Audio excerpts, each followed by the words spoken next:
오늘은 여러분들이 좀 각오를 좀 하셔야 될 것 같은데, 제가 생각해도 아마 제가 여태까지 설교했던 내용 중에 오늘이 가장 지루한 날이 될 것 같습니다. 예. 재미없는 설교로 따지면 아마 역대급 설교가 될 것 같은데, 근데 중요한 건 요즘에 지금 이 시점에서 정말 우리에겐 너무나 중요한 말씀이라는 겁니다. 재미는 없을 거예요. 그리고 어떤 부분은 이해하기가 굉장히 어려우실 수도 있습니다. 제 전공이 나오는 부분이라서 어려울 수도 있는데, 원래 전공 그러면 답답하고 지루하고 재미없는 거잖아요, 그렇죠? 예.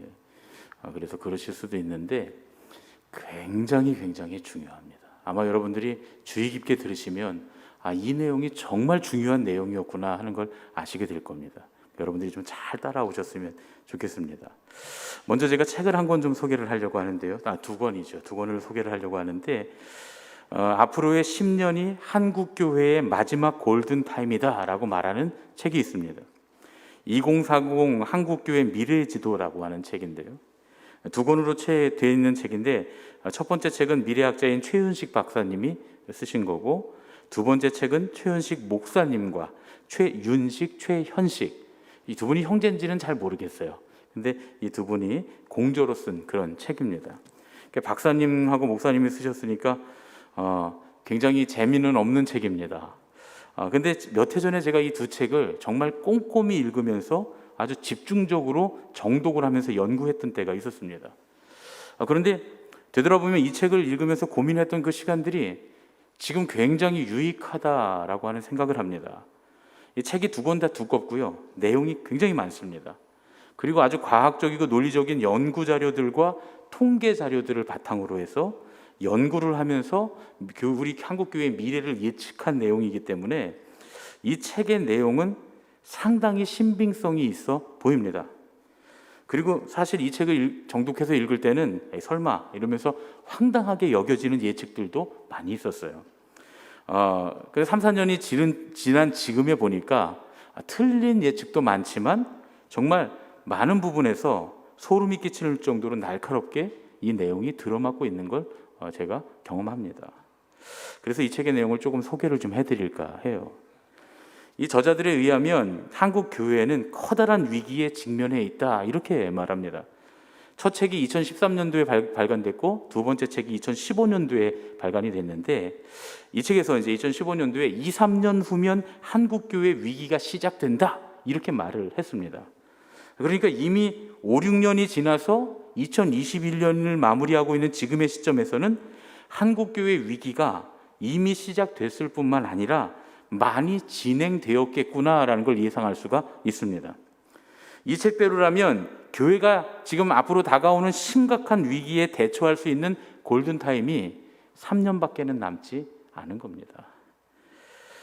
당시에는 코로나19와 같은 질병에 대한 예측은 없었습니다. 오히려 정반대의 예측을 했어요. 이분들이 지금 현대의학을 너무나 신뢰해서 이제 앞으로는 옛날처럼 질병 때문에 교회가 어려움 당하는 일은 없을 것이다 이렇게 예측을 했거든요. 사회적인 큰 문제가 있지 않을 것이다.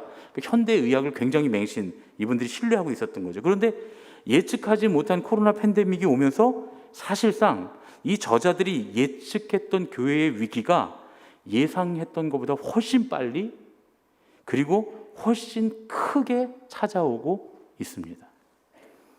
특히 당시 평가로는 무엇보다 제일 중요한 게 재정적 문제에 대한 거였어요. 교회의 재정적인 위기가 심각한데 평범한 믿음으로는 절대로 감당하기 힘든 규모와 수준으로 지금 교회들이 달려가고 있다 이렇게 말을 했습니다.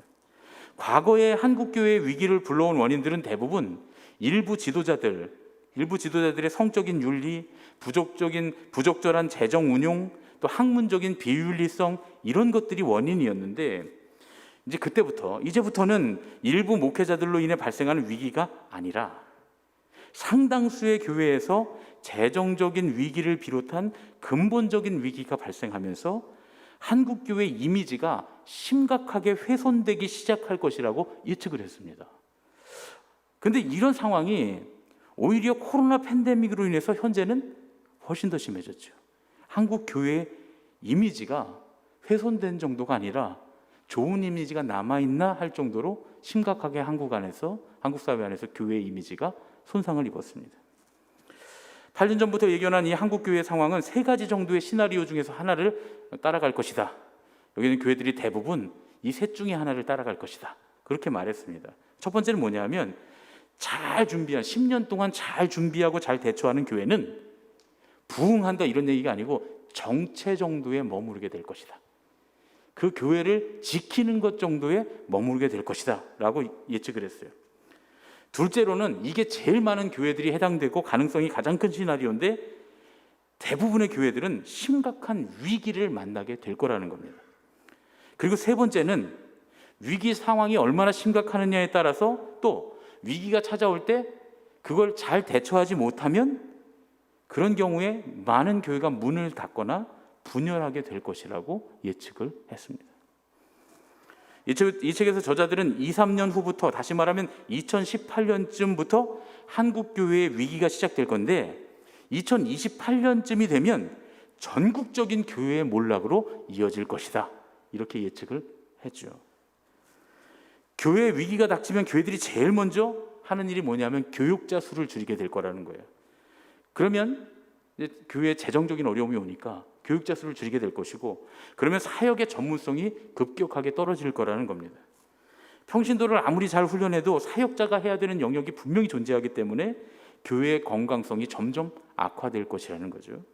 그뿐 아니라 재정 상황이 악화되면 국내외의 선교 자체가 불가능해질 거라는 거예요. 중대형 교회들이 지역교회나 비전교회를 지원할 수 없게 되면서 풀뿌리 같은 작은 교회들이 심각한 타격을 받게 되고 2만 5천 명의 해외 선교사들의 절반 이상이 선교 지원이 끊기게 될 것이다. 이렇게 예측을 했습니다. 그래서 일부 대형 교회를 제외하고 대부분의 교회에서도 거의 모든 사역이 멈추거나 최소한으로 유지될 것이고, 특히 교육부서의 재정이 긴축으로 운영되면서 신앙교육의 위기가 찾아올 것이다. 이렇게 말합니다.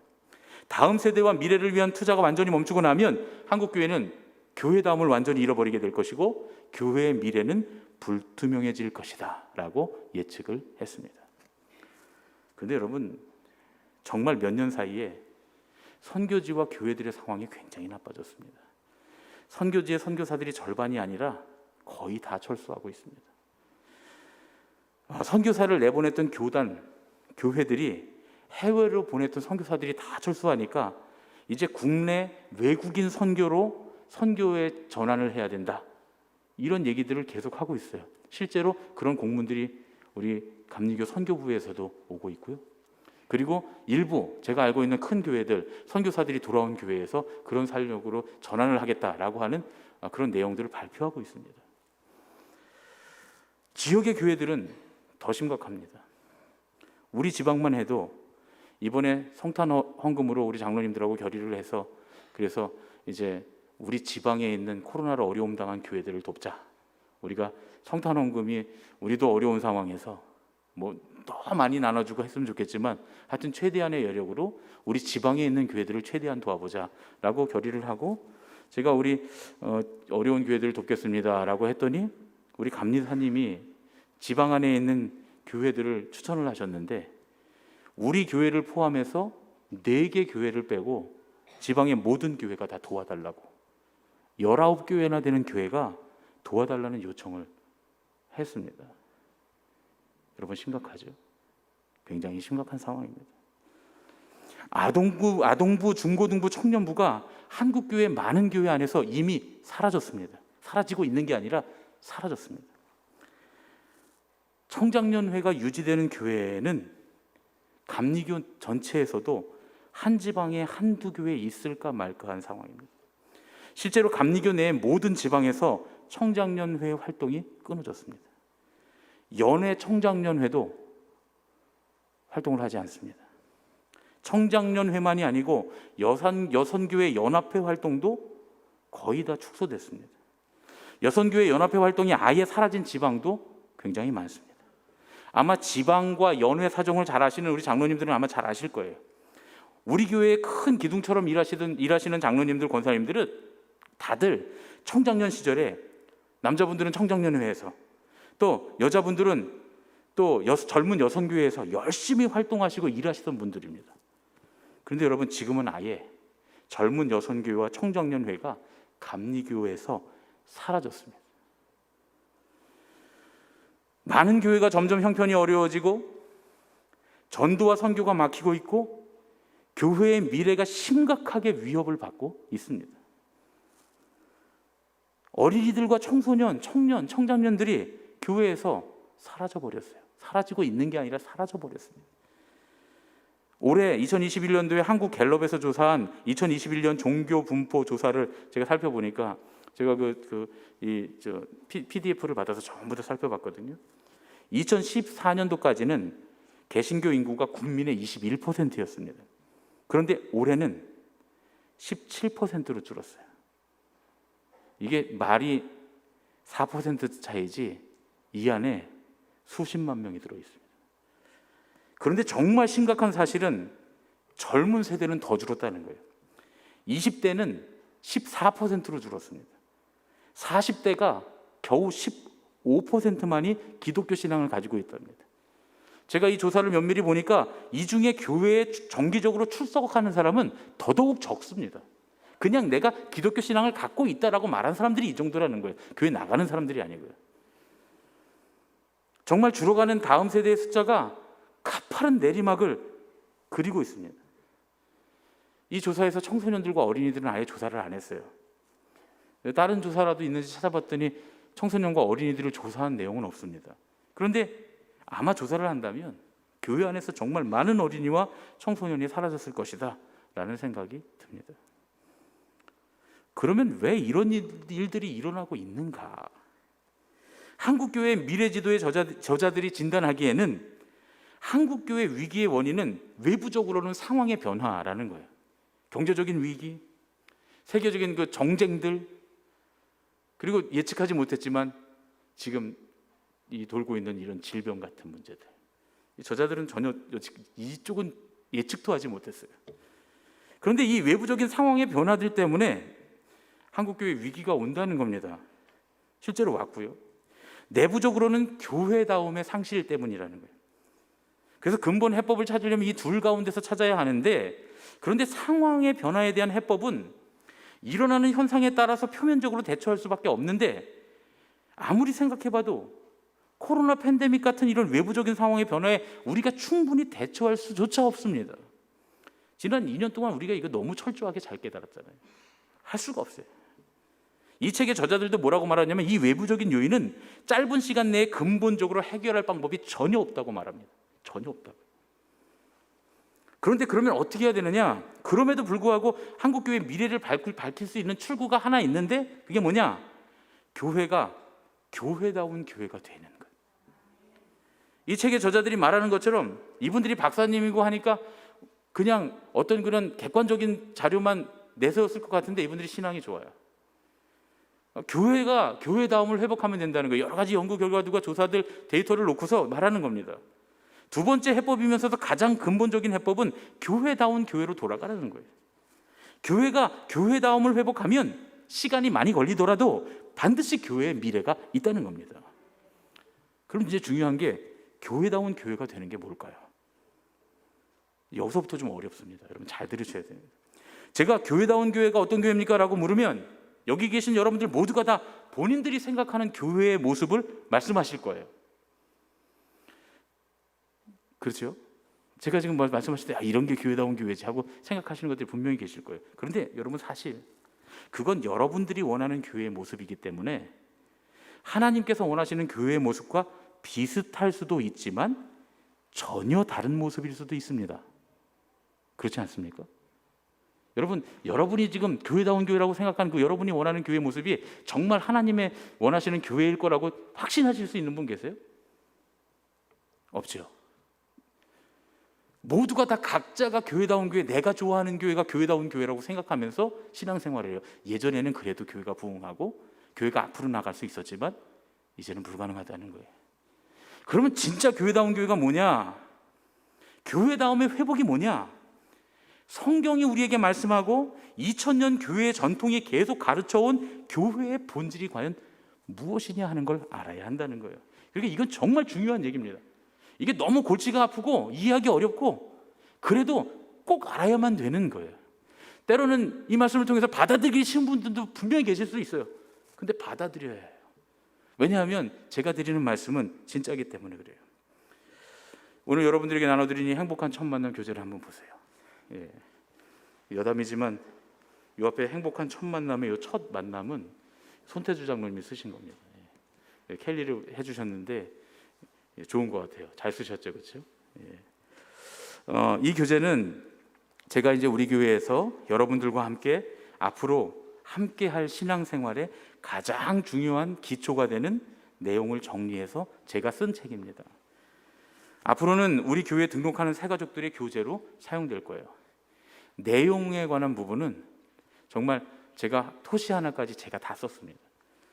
예. 우리 교회에 등록하는 새가족들한테 이걸 가르치게 될 텐데 중요한 건 우리는 꼭 알아야 될 거 아니에요. 새가족들은 안 돼. 우리가 모르면 안 되잖아요. 그래서 고민하다가 송구현 신제부 때 이 말씀 드리면서 다 나눠드려야 되겠다. 그리고 올해 1월 한 달 동안에는 이 교재를 중심으로 여러분과 함께 말씀을 나누게 됩니다. 그래서 1월에는 계속 가지고 오시면 좋을 것 같아요. 우리 교회의 미래를 열 중요한 열쇠인 교회의 본질은 이제 교회의 정체성과 교회의 사명 두 가지를 통해서 설명할 수가 있습니다. 사실 우리가 여러분들이 이 말씀을 저와 함께 나누는 1월 한 달 동안에는 그동안 우리가 오랫동안 함께 했던 그런 예수님의 가족 시리즈가 완결됩니다.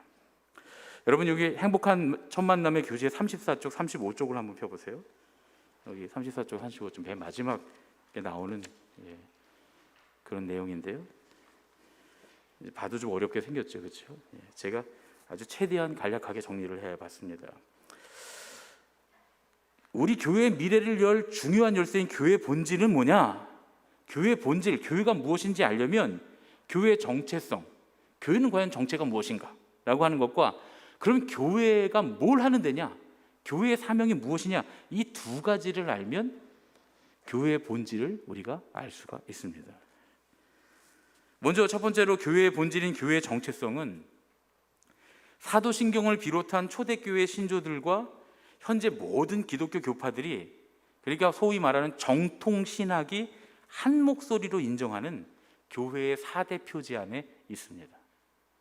여러분 교회가 무엇인지 알려면 이걸 꼭 알아야 되는데 한 번도 배워보신 적이 없으시죠? 근데 이건 굉장히 중요한 겁니다. 왜냐하면 이 교회의 4대 표지는 로마 카톨릭에서부터 동방정교회, 영국 성공회, 독일의 루터란 교회, 그리고 우리 감리교회를 비롯한 장로교회, 침례교회 등등 개신교회 모든 교단이 다 같이 인정하는 교회론의 기본이자 핵심입니다. 신학대학생들이 신학대학에서 교회론을 배울 때 처음 배우는 거예요.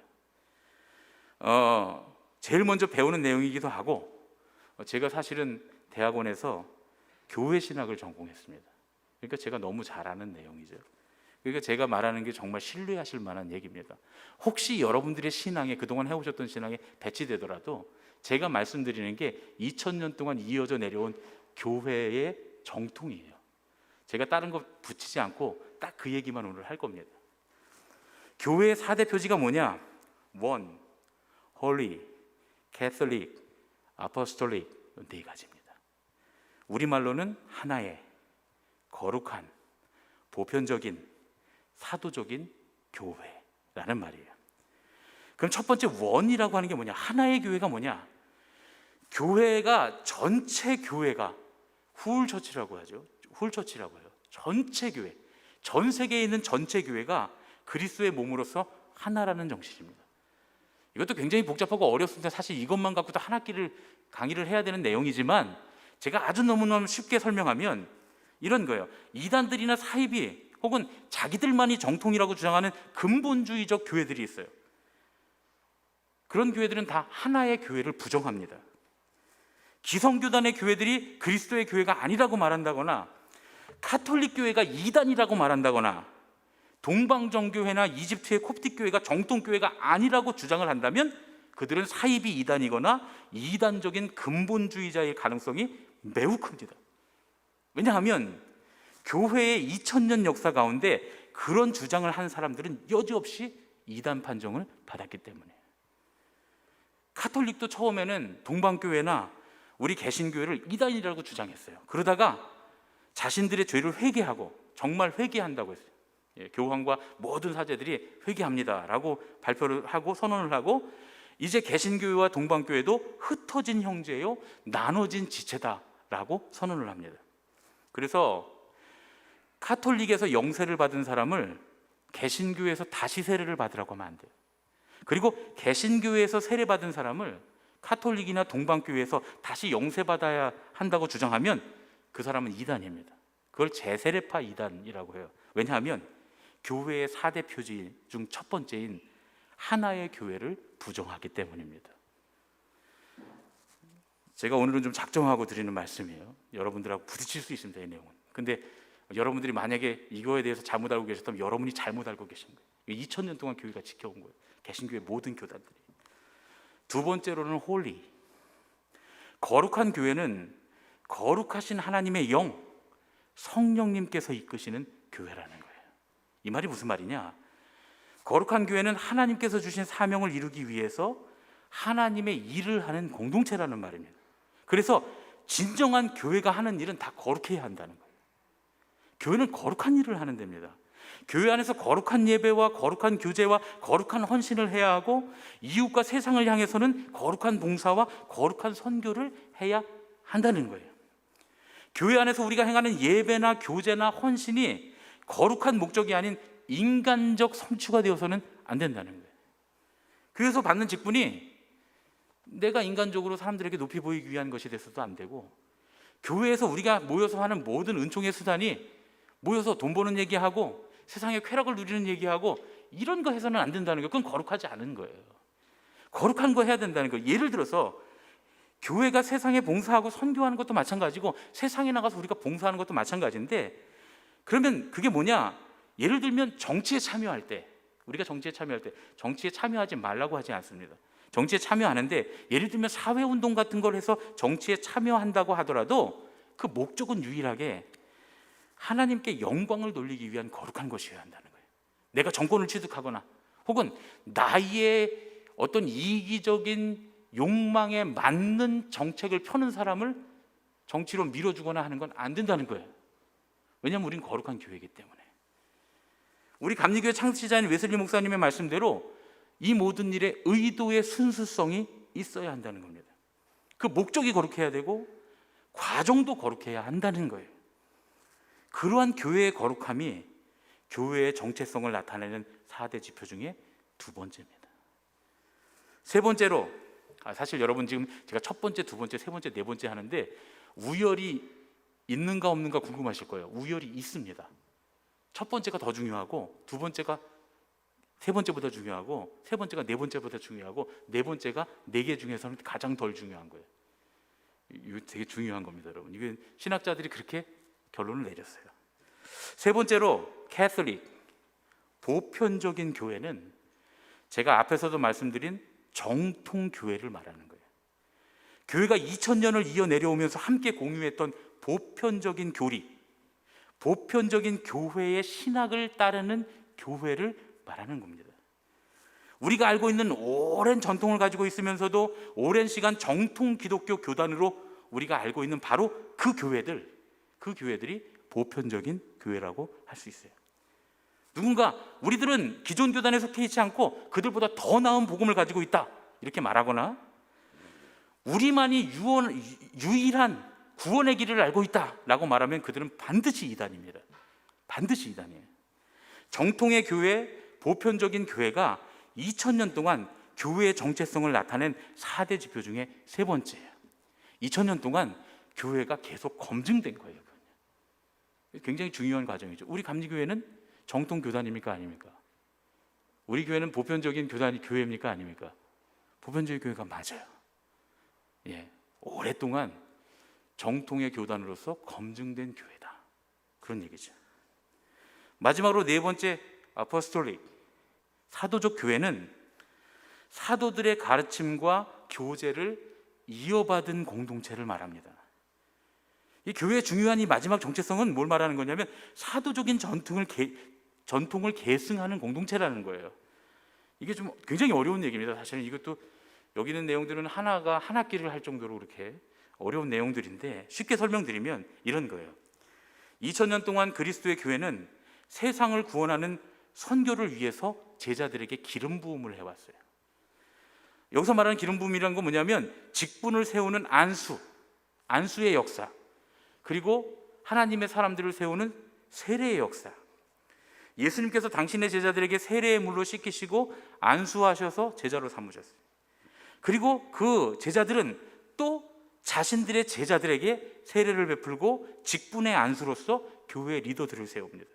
그리고 그 리더들은 또 그들의 제자들에게 안수했고, 이게 교회가 2000년을 지나오면서 온 세계 가운데 복음이 전해지는 모든 선교의 역사 내내 계속 이어졌어요. 그리고 여러분 앞에서 설교하고 있는 저의 머리에도 그 사도들의 전통이 이어져서 성령께서 세례와 안수를 통해서 사도의 정통을 제게 이어받게 하셨어요. 이게 바로 교회가 2000년 동안 함께 공유한 네 번째의 표지인 사도적 교회입니다. 그러니까 어느 날 갑자기 하나님의 계시를 받아서 나는 사람의 안수가 아닌 성령의 안수로 내가 영적인 지도자가 됐다라고 말하는 그 많은 사이비 교주들, 거짓 이단의 목회자들은 절대로 사도적이 될 수 없고, 그렇게 자기들이 교회라고 말하는 그 집단은 절대적으로 사도적 교회가 될 수 없다는 겁니다. 우리 교회는 사도적인 교회입니까? 아닙니까? 사도적인 교회가 맞지요. 이렇게 우리는 하나의 거룩한 보편적인 사도적인 교회의 첫 번째 본질, 교회의 4대 지표에 대해서 알아봤습니다. 이게 교회의 본래 모습, 교회의 4대 지표, 교회의 본질 중에 절반이다 하는 겁니다. 그럼 이제 두 번째 교회의 본질인 교회의 사명에 대해서 말씀을 나눠야 되는데요, 교회의 사명은 오늘 우리가 함께 읽은 말씀 마태복음 28장 18절에서 20절 말씀에서 살펴볼 수가 있습니다. 우리 다 같이 한 번만 더 읽어보겠습니다. 시작. 예수께서 나와 말씀하여 이르시되 하늘과 땅의 모든 권세를 내게 주셨으니 그러므로 너희는 가서 모든 민족을 제자로 삼아 아버지와 아들과 성령의 이름으로 세례를 베풀고 내가 너희에게 분부한 모든 것을 가르쳐 지키게 하라. 볼지어다 내가 세상 끝날까지 너희와 항상 함께 있으리라 하시니라. 이 말씀은 예수님께서 제자들에게 마지막으로 명령하신 거잖아요. 그래서 이 말씀은 특별한 명칭이 따로 있습니다. 우리는 이 말씀을 예수님의 지상명령이라고 부릅니다. 가장 높은 명령이란 뜻이에요. 예수님께서 우리에게 주신, 우리가 신앙인이고 교회라면 마땅히 해야 하는 예수님의 최고의 명령이 오늘 바로 이 말씀입니다. 그런데 이 말씀 안에는 사실 예수님의 사역이 고스란히 들어있어요. 예수님께서 제자들과 함께 팔레스타인 지역에서 하셨던 사역들, 근데 그 사역들을 이제는 예수님의 몸된 교회가 온 세상 인류에게 행해야 한다라고 명령하신 겁니다. 그리고 예수님의 사역을 세 가지로, 대부분 거의 모든 학자들이 세 가지로 분류를 하는데, 영어로는 preaching, healing, teaching, 이 세 가지입니다. 하나님의 나라를 선포하시고 회복시키시고 가르치신 것이 예수님께서 이 땅에 오셔서 하신 사역이었습니다. 이러한 선포와 회복과 가르침의 관점에서 우리는 예배와 나눔, 훈련에 대해서 말하는 거예요. 예수님께서 하나님의 말씀을 선포하심으로써 하나님의 백성이 하나님을 경험하도록 하셨습니다. 지금 우리는 예배를 통해서 이러한 선포를 경험합니다. 예배에는 세 가지 측면이 있는데요, 제일 먼저는 제사로서의 예배입니다. 제사로서의 예배는 예배 공동체, 교회 공동체 안에서 모든 정해진 날들을 거룩하게 구별해서 규례와 법도를 따라 하나님께 드리는 예배입니다. 출애굽기와 레위기를 제가 지금 요약한 거예요. 출애굽과 레위기를 통해서 우리에게 명령하신 그 예식으로서의 예배를 통해서 우리는 하나님의 은혜를 경험하고 우리를 향하신 하나님의 뜻을 알아갑니다. 이거를 리터지컬 워십 혹은 예전적 예배라고도 말해요. 그럼 예배의 두 번째 측면이 뭐냐? 교제로서의 예배입니다. 여러분, 우리가 여기서 이렇게 모여서 예배 드리는 것만이 예배가 아니에요. 예배의 또 3분의 1은 어디 가서 해야 되냐면 여러분의 가정과 여러분의 속회와 여러분의 선교회, 소그룹에서 하는 겁니다. 하나님께서는 주님을 예배함으로써 우리 안에 평화와 화해의 회복이 일어나기를 원하세요. 그래서 먼저 자신과의 화해와 평화를 회복하고, 그 다음은 가정 안에서 또 소그룹 가운데 모든 관계 가운데서 회복이 이루어지는 것이 교제로서의 예배입니다. 그러니까 서로 교제하며 떡을 떼고, 사도행전의 말씀이죠, 함께 기도하기를 힘쓰는 신앙 중심의 소그룹, 그리고 날마다 가정에서 기쁨과 순전한 마음으로 말씀과 기도의 삶을 행하는, 말씀과 기도로서 우리의 삶의 자리에서도 그대로 살아가는 그 생활로서의 예배, 그걸 통해서 우리 삶의 깨어진 부분들이 회복, 힐링을 경험하게 됩니다. 그리고 세 번째 예배 측면, 이제 3분의 1은 뭐냐 하면 나눔으로서의 예배예요. 세상에 나가서 사회에 봉사하고, 그리고 선교하고 전도하는 것, 이것도 여러분 예배의 한 측면입니다. 이 세 가지가 온전히 이루어졌을 때 우리는 온전한 예배를 드렸다라고 말할 수 있는 거예요. 세상 속에서 정의와 긍휼과 믿음을 실천하는 삶의 헌신, 그게 예배의 헌신, 예배의 완성이다 라고 우리 주님은 마태복음 23장 23절에서 말씀하십니다. 선을 행하고 서로 나누어 주는 것이 하나님께서 기뻐하시는 온전한 제사다라고 히브리서 13장 16절에 기록되어 있어요. 사도 바울은 뭐라고 말씀하시느냐? 재물과 섬김으로 하나님의 선교를 돕는 것이야말로 나눔으로서의 예배다라고 빌립보서 2장 17절에 말씀합니다. 그러니까 우리가 주님의 몸된 교회에서 헌신하고, 또 세상에 봉사하고, 온 세계와 열방을 향해 하나님의 선교에 동참할 때, 그제서야 우리의 예배가 완성되고 우리 안에 온전한 회복이 이루어진다라는 말씀입니다. 그래서 진정한 그리스도의 교회는 제사로서의 예배를 통해서 하나님과의 관계가 회복되고, 교제로서의 예배를 통해서 나 자신과 우리의 가족과 우리의 이웃들 간의 관계, 교우들 간의 관계가 회복되고, 또 이제 나눔으로서의 예배를 통해서 세상과 온 인류의 관계를 회복하는 그 사명이 우리에게 있습니다. 그게 진짜 교회의 사명입니다. 공동체의 예배나 속회나 선교회 같은 소그룹, 또 봉사와 선교를 포함하는 나눔은 해도 되고 안 해도 되는 게 아니라 주님께서 우리에게 명령하신 사명, 지상 명령이다, 그런 말씀입니다. 근데 이런 사명을 이루기 위해서 꼭 필요한 게 뭐냐 하면 훈련인데, 오늘 본문 가운데는 가르쳐 지키게 하라라는 명령문으로 아주 명시되어 있습니다. 그러니까 예수님께서 주님의 교회에 명령하신 것들을, 이러한 것들을 전하고 계승하도록 교육하고 훈련하는 것 또한 주님의 명령이다, 그런 말씀이에요. 그게 우리의 사명이다, 그런 얘기죠. 그래서 초대교회에서부터 주님의 교회가 한 일이 뭡니까? 다음 세대를 신앙으로 교육하는 것, 그리고 신앙의 초보에 있는 이들을 제자로 훈련시켜 제자로 만들어내는 것. 초대교회부터 지금까지 2000년 동안 교회가 끊임없이 그 일을 했던 이유가 주님의 명령이었기 때문이에요. 여기까지가 바로 예수님의 사역인 프리칭, 힐링, 티칭의 내용이자 주님께서 우리에게 명령하신 교회의 사명입니다. 자, 어려운 말씀인데 이제 말씀을 정리하겠습니다. 여러분 잘 따라오셨나요? 이해가 되십니까? 그래도 좀 보시면서 하시니까 조금 다가오시죠. 예. 어차피 이제 1월 달 동안 5주 내내 이제 이 말씀을 가지고 하나씩 파면서 말씀을 나눌 텐데요. 오늘 말씀을 정리하겠습니다.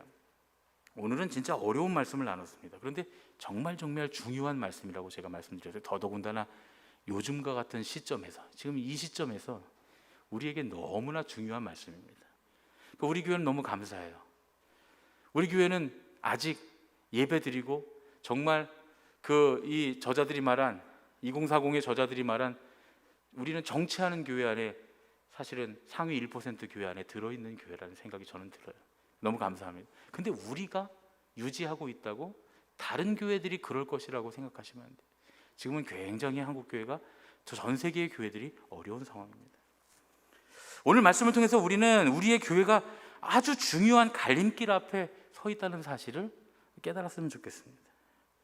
교회의 본질을 잃고서 세상에 밟혀 사라지는 맛을 잃은 소금이 될 것인가, 아니면 교회의 본질을 회복하고 미래가 있는 교회가 될 것인가. 이제 1월 한 달 동안에 3년에 걸쳐서 우리가 함께 나눴던 예수님의 가족 시리즈가 완결됩니다. 사실 이 말씀을 3년 동안 하고 제가 여러분들과 함께 나누면서 완결을 하려고 내년에 완결을 할까 후년에 완결을 할까 고민하다가 올해 3번 만에 완결을 하자 하고 이제 올해 완결을 하려고 마음을 먹었는데, 이 모든 과정이 하나님의 은혜라는 생각이 들어요. 그리고 제가 목사님들 중에 소명 없이 사역하는 사람이 어디 있겠습니까? 많은 하나님이 진짜 나를 부르셨구나 하는 생각을 강하게 하는 그런 과정입니다. 그리고 또 한 가지는 하나님 우리 교회를 정말 사랑하시는구나 하는 생각을 하게 되었습니다. 사실 제가 여러분과 함께 나눴던 예수님의 가족 이야기했던 모든 시간은 사실 우리 교회가 어떻게 교회의 본질을 회복할 건가에 대한 대답을 얻기 위한 과정이었습니다. 저는 이 준비를 하면서 이 과정을 지금 겪으면서 이제 여러분들은 모르고 따라오셨고 저는 알고 가고 있는데, 제가 한 가지 확실한 믿음을 갖게 됐어요. 그게 뭐냐면 우리 교회는 되겠다는 거예요. 제가 몇 번 말씀드렸을 거예요. 우리 교회 같으면 될 것 같습니다. 우리 교회는 교회의 본질이 회복된 교회가 될 것 같아요. 아니, 분명히 됩니다. 우리는 반드시 주님께서 기뻐하시는 예수님의 가족이 될 것이고, 우리 신앙생활의 결론은 천국의 기쁨이 될 것이고, 우리는 이 교회 안에서 정말 교회의 본질을 회복한 참으로 행복한 교회가 될 것임을 믿습니다. 할렐루야. 이제 이런 결단의 마음으로 우리 1월 한 달 동안에는 이런 교회 되게 하소서 찬양하시면서, 또 누가 이렇게 찬양을 정말 잘 만드셨는지 모르겠어요. 가사가 우리가 추구해야 되는 그런 모습들을 잘 보여줍니다. 우리 이 찬양 이런 교회 되게 하소서 찬양하시면서, 저 열심히 설교하다 보니까 2022년이 된 줄도 모르고 설교를 했네요. 벌써 11분이 지났습니다. 일단은 2022년이 됐으니까 우리 함께 박수로 축하하고, 할렐루야. 자, 우리 이제 옆에 계신 분들과 인사하겠습니다. 새해 복 많이 받으세요. 새해 복 많이 받으세요. 새해 복 많이 받으세요. 새해 복 많이 받으세요. 할렐루야. 예, 회복되는 교회의 좋은 복이 우리 교회와 여러분들 모두에게 함께 하실 줄로 믿습니다. 우리 함께 2022년의 새해를 이런 교회 되게 하소서 찬양하면서 힘차게 열겠습니다.